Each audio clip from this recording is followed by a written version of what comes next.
Gusto lang naman ni Norlin magtina o itiman ang kanyang mga puting buhok. Pero heto ang nangyari sa kanya. Ang kanyang mukha at ilang parte ng katawan namaga. Do aksidugid ang pamatyag ko kay nga pagbutang ko init igi sa kaayo. Norlin, ano ba yung ginamit mong pangtina? Anong klaseng tina sa buhok kaya ang ginamit ng isang ginang mula sa General Santos City? Kaya naman namaga ang kanyang anit at mukha. Bilang paghahanda sa dadaluhan niyang kasal, plinano niyang itina ang kanyang mga uban o puting buhok. Kung imo nga buhok puti na, gusto mo man nga ang imong mukha maayo man. Ang ginamit niya, ang black hair dye shampoo na ito na nabili niya online sa halagang 299 pesos. Way one take one ni gamay lang ginbutang ko sa kamot ko. Karaniwan namang humahapde ang anit kapag nilagyan ng ibang hair dye. Pero iba raw sa kaso ni Norlin.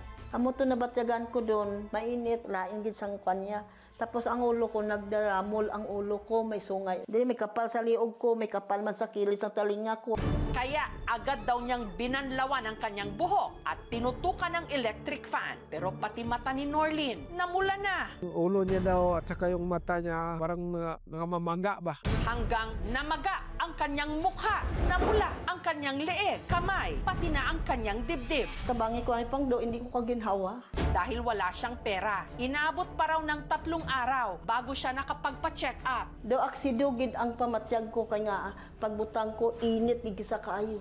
Gasungkod sang kahoy, hindi man ko kalaka kay mabigat ang ulo ko. Nasa moderate na siya na hypersensitivity reaction. Binigyan ko siya ng antihistamine at corticosteroid na rin para sa pamamaga. Maswerte si Norlin na makalipas ang 3 buwan, ang pamamaga ng kanyang mukha at katawan unti-unting humupa. Kung 299 pesos lang ang nagastos ni Norlin sa hair dye, ang ibinayad niya sa pagpapa-check up at gamot umabot ng 5,000 pesos. Sakit kay kung amon mo sina, liga pilit maning buhok. Amo nagipagapitan ko. Way mo ko kabalo nga amo na maabutan ko.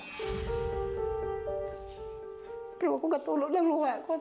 Kaya amo nabutan ko sila. Wala ako ginlabay ni siya. Tungod ginasampol ko sa tao. Hindi na sila magpareha sa ako, magaya sa ako. Sa pagsasaliksik ng aming team, napag-alaman namin ang shampoo na in-order ni Norlin online na imported mula China, hindi aprobado ng ating FDA o Food and Drug Administration. Walang kaukulang certificate of product notification na lumalabas sa aming records that the product is unregistered. Maaring ma-file ng criminal case ang naturang seller na ito at manufacturer. Nasa FDA Act kasi natin na ang penalty for imprisonment kasi nito ay nag-range from 1 year to 10 years with a fine of at least 500,000 pesos. Ayon naman sa tuminging espesyalista o doktor sa kanya, nagkaroon siya ng allergic contact dermatitis secondary to hair dye. Medyo severe yung reaction. The chemical came in contact with the skin and it caused allergic reaction. Dahil apektado pati ang kanyang mga mata, pinatignan na rin namin siya sa isang ophthalmologist. Error of refraction at dry eye syndrome. Pero yung pangyayaring incident po, maaring nagpalala lang yung symptoms pero hindi siya yung nag-cause.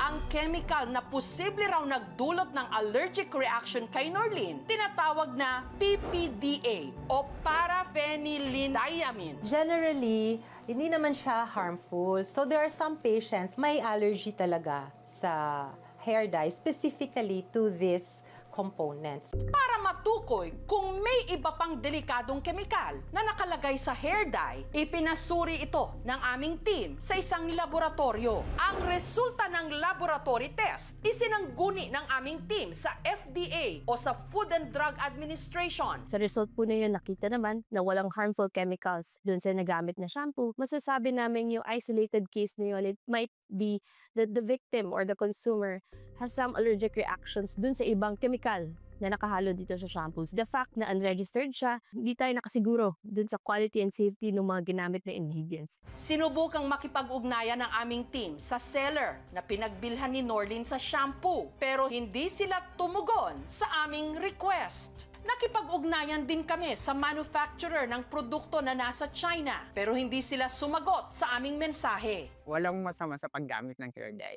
But always ask and seek a professional para doon sa gagamitin yung product. If you want to be sure, then you can do your skin testing. Observe yung skin kung saan siya nilagay for 2 to 3 days. And then if walang reaction, then that's the time na you use it. Maingat na gid ako sa mag-con sa mga online kung hindi pagi sa doktor. Ano nga brato ang ginkuhat nga utro na gid mahal gid ang aton nga gin gasto kay mapadoktor ka pa. Ang uban o puting buhok, simbolo raw ng wisdom o karunungan. Sana sa nangyaring ito, pare-pareho tayong may natutunan.